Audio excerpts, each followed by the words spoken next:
Class 10th के और class 12th के लाइट और ऑप्टिक्स चैप्टर में एक टॉपिक बड़ा इंपॉर्टेंस रखता है, वो है इमेज फॉर्मेशन। ये क्वेश्चन हमेशा किसी न किसी फॉर्म में एग्जाम्स में यूज होता है। इस क्वेश्चन में बेसिकली ऑब्जेक्ट का पोजीशंस के हिसाब से इमेज का फॉर्मेशन बताना होता है। इसको यूजुअली बच्चे या तो गलती कर देते हैं या फिर बड़े मुश्किल से इसको याद करते हैं। चलिए इसको आज हम लोग सीखते हैं एक बड़े सिंपल ट्रिक से। हम लोग सीखते हैं इमेज फॉर्मेशन की ट्रिक को। ये ट्रिक मात्र 6 लेटर का है, जिसमें पहला लेटर आई है, इन्फिनिटी को रिप्रेजेंट कर रहा है।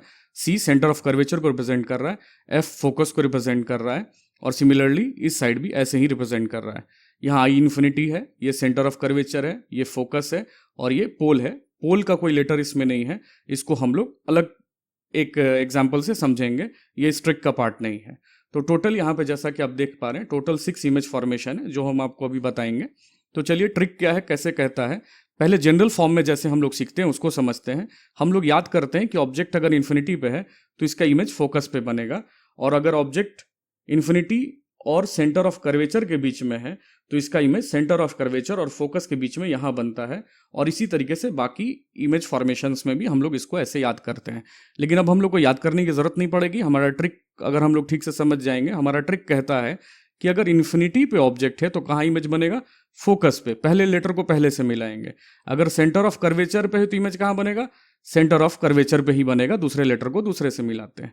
फोकस पे है तो इमेज कहाँ बनेगा, वो इन्फिनिटी पे बनेगा, जैसा कि तीसरे लेटर को तीसरे लेटर से मिला रहे हैं। सिमिलरली अगर इन्फिनिटी और सेंटर ऑफ कर्वेचर के बीच में है तो ये कहाँ बनेगा, फोकस और सेंटर ऑफ कर्वेचर के बीच में बनेगा। उसी तरीके से सेंटर ऑफ कर्वेचर और फोकस के बीच में है तो इमेज कहाँ बनेगा, सेंटर ऑफ कर्वेचर और इन्फिनिटी के बीच में इमेज बनेगा। ठीक है, चलिए अब हम लोग देखते हैं।